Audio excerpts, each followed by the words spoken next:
Banjir besar melanda kawasan Jabodetabek pada 4 Maret lalu. Wilayah Bekasi menjadi yang terdampak paling parah akibat banjir ini.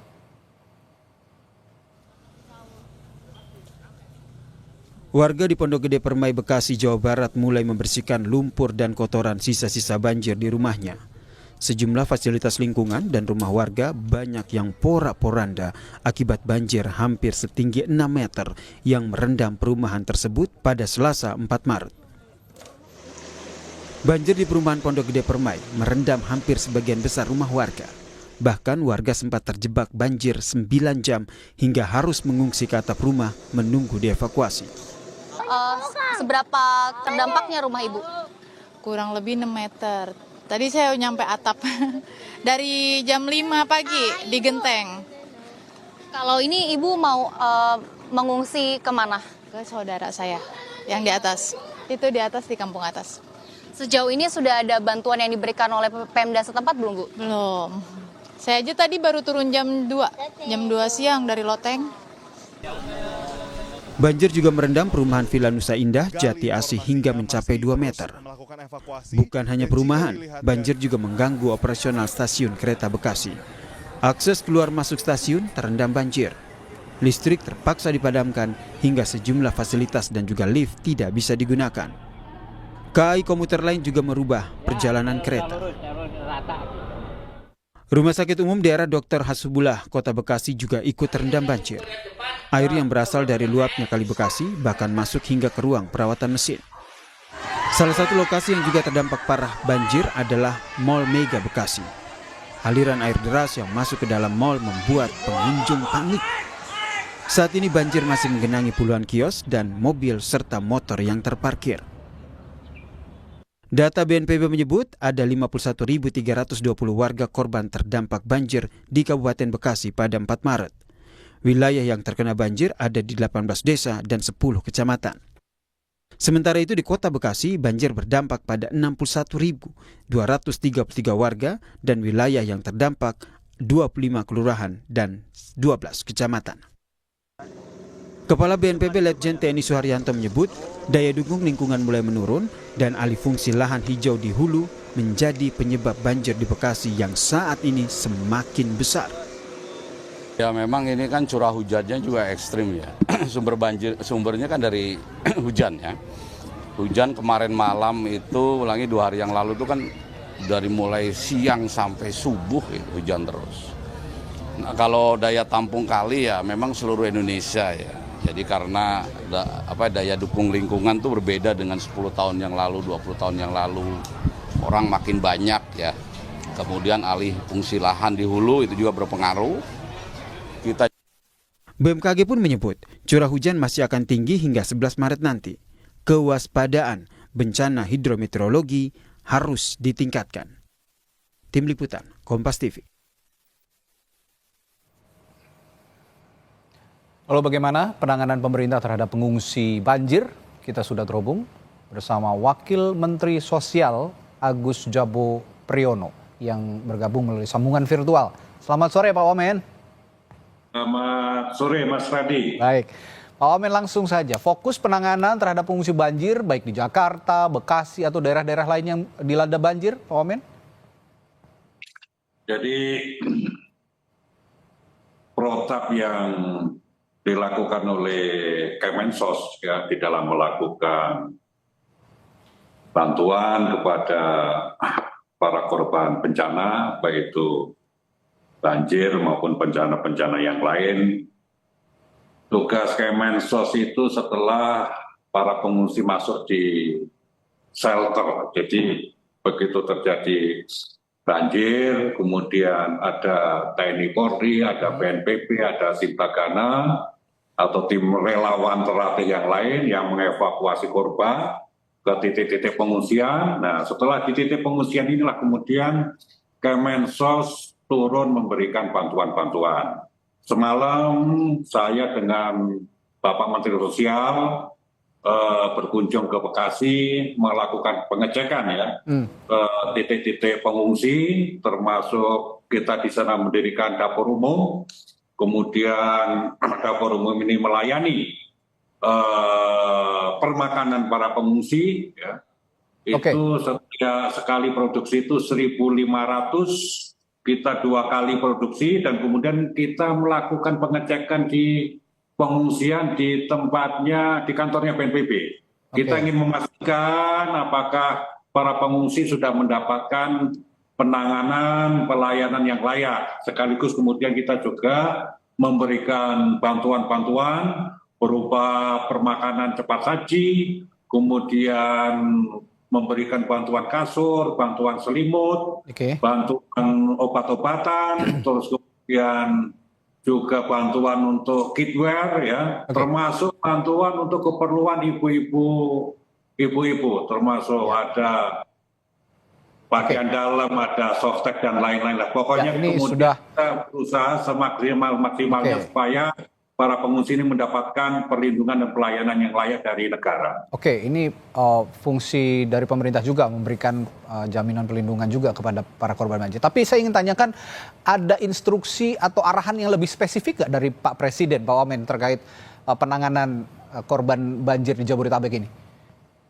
Kemarin kan kita mengadakan buka bersama di Istana, Pak Presiden berpidato supaya kemudian semua kementerian atau lembaga terkait yang menangani masalah bencana ini untuk bergerak secara cepat agar kemudian masyarakat yang terdampak bencana ini mendapatkan pelayanan secara cepat dan tepat gitu loh. Jangan sampai kemudian karena mereka sudah menjadi korban bencana di titik-titik pengungsian juga masih mendapatkan masalah-masalah. Makanya kemudian Kemensos bersama lembaga-lembaga yang lain berusaha semaksimal-maksimalnya agar para pengungsi, agar korban banjir ini mendapatkan penanganan yang layak dari pemerintah. Kemudian secepatnya kita juga memberikan bantuan-bantuan yang tadi saya sebutkan, ya, dalam bentuk permakanan, dalam bentuk pakaian, dalam bentuk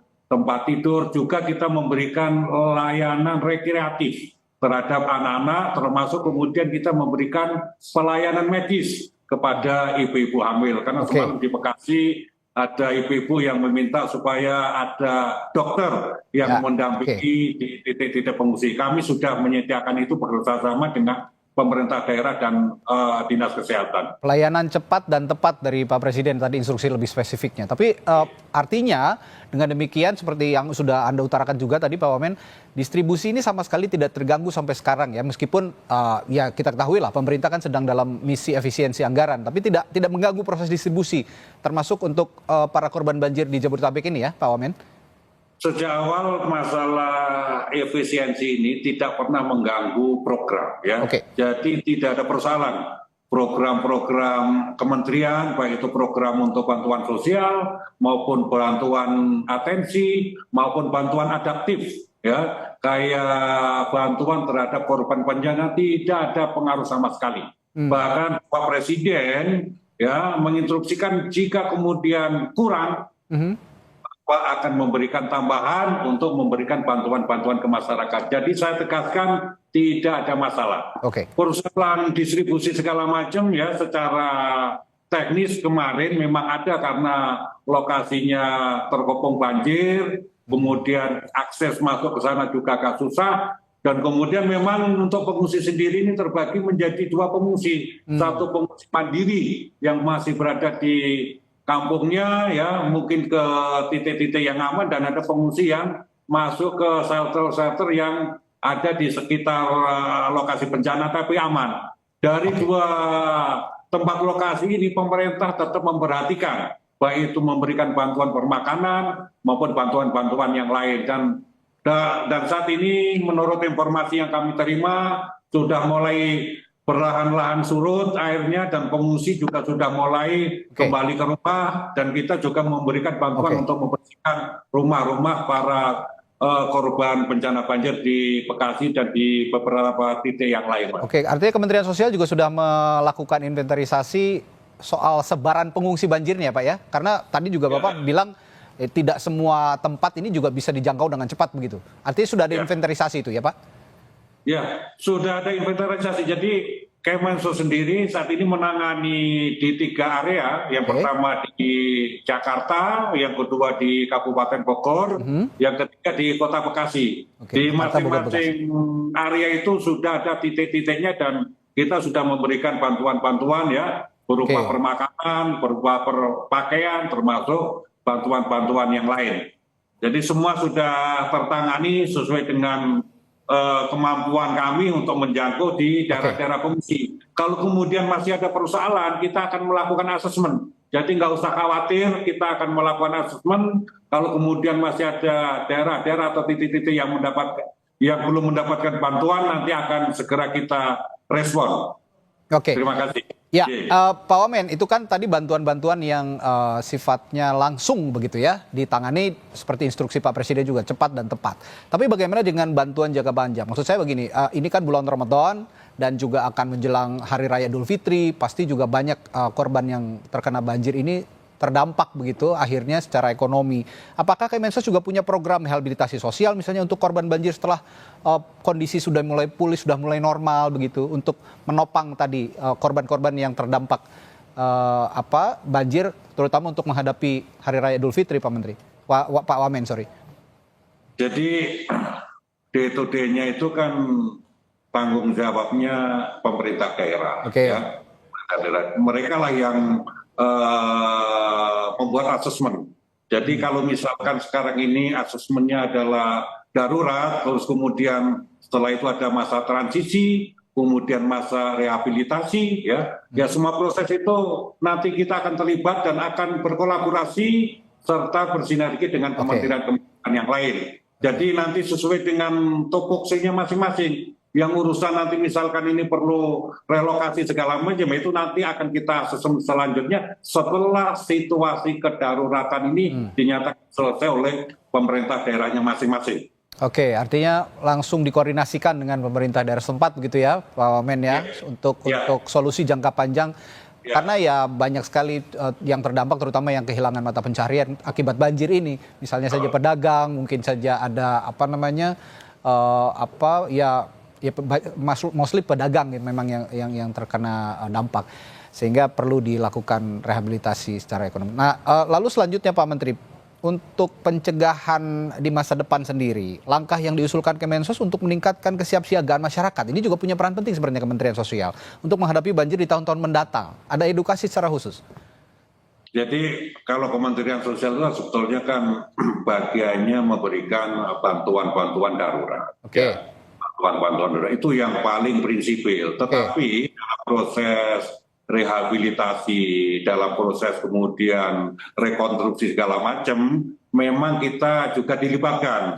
Dan nanti kita akan biasanya kalau situasinya sudah begini itu nanti akan ada rapat koordinasi di tingkat menteri koordinator, gitu loh. Jadi di situ nanti akan melibatkan banyak kementerian. Kalau misalkan di Bekasi, di Jakarta ada jalan rusak, nanti ini urusannya Menteri PU. Untuk kemudian membutuhkan huntara, ini adalah domainnya BNPB.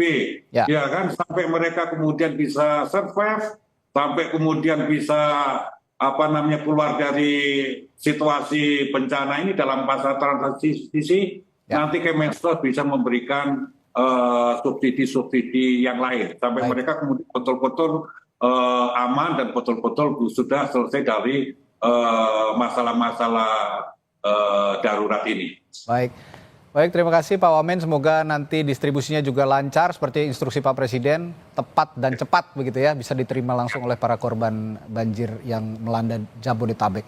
Terima kasih Pak Wakil Menteri Sosial Pak Agus Prianto telah berbagi informasinya di Sapa Indonesia Malam. Sampai jumpa lagi Pak Agus.